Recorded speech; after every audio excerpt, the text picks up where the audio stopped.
Social Universe, where you learn the secrets of the social media through the social universe, and in many cases, the secrets of the universe itself. One of the things that we very, very often get is, which type of marketing is going to work best for my business? The answer to that is, what kind of business do you have, and what is your target market? So the two answers to that are, who are you targeting, and what kind of business do you have? And then based on the answer to that, we can actually give some pretty good advice about what kind of marketing will work best. So even though this show is all about social media, even though this show is all about web marketing, professional networking, and working with nonprofits, those are the things that we cover, and we love all those things.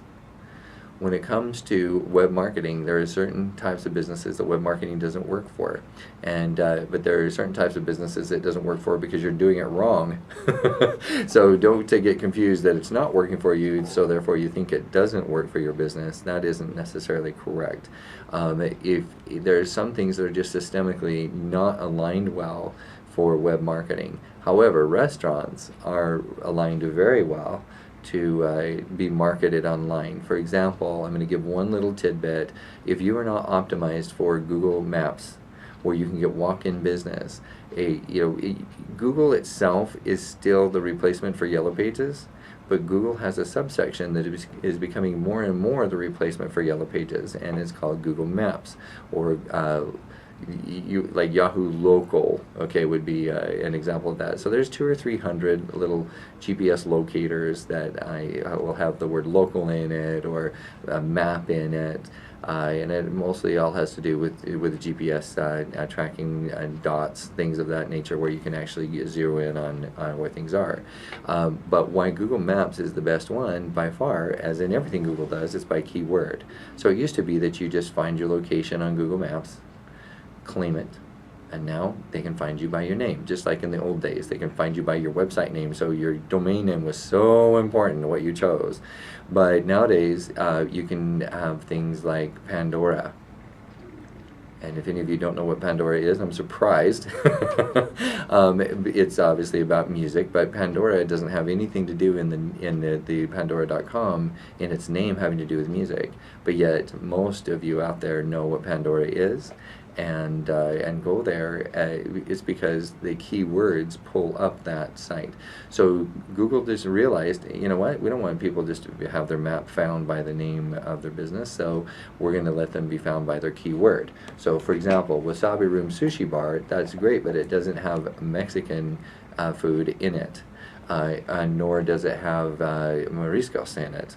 And so if a person who speaks Spanish puts in mariscos, then it's not going to come up, right? So Google Maps allows you to, just like your website, it allows you to choose the keywords that would, the types of words that people would be typing in when they are looking for a restaurant. So they might put sushi restaurant, sushi bar. These are keywords that would be searched for, and then you get walk-in traffic.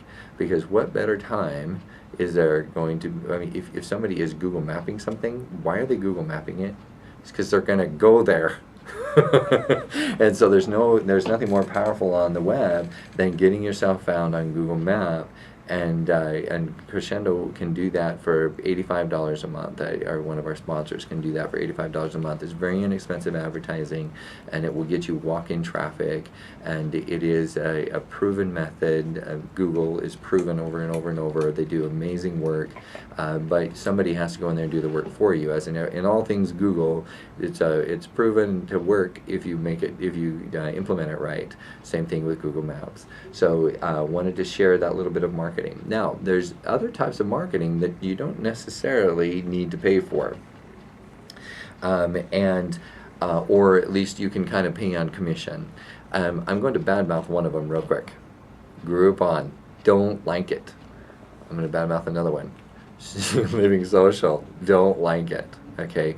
If you're a restaurant owner and you want to have Groupon people come in, or you want to have Living Social people come in, the first thing that they will tell you is these people will be repeat customers. No, they won't. If people are looking for sushi and they get sushi for 50% off, at your restaurant. They're looking for 50% off at the next sushi restaurant, and the next sushi restaurant, and the next sushi restaurant. It's what I call the herd of locusts. So if you're going to market your business, then you should utilize a way that cultivates repeat customers. So I'm going to share one with you that we just brought the Wasabi Room Sushi Bar on, and it is called Value Card Alliance Barter Organization. And here's why I love the Value Card Alliance Barter Association, is that they are a unique group of local business owners that have gathered together and have declared loyalty to each other. I mean, how cool is that? To have local businesses declare loyalty to each other, because everybody wants the consumers to buy local. But the consumers are going to be as loyal as what their pocketbook does, or as patriotic as they are, or as locally patriotic as they are. And that's really hard to control. You got to have Got Milk campaigns, Buy American campaigns. That takes millions of dollars, and it's hard to control. One of the things you can control is, if you're a business owner, you can get with other business owners and decide that you are a consumer. So if you are a local grocery store getting ready to be put out of business by Walmart, if you joined the local Value Card Alliance barter group, then those 3,000 business owners, guess what? They have to buy groceries somewhere. And they declare loyalty to you, and they're going to come buy groceries at your grocery store.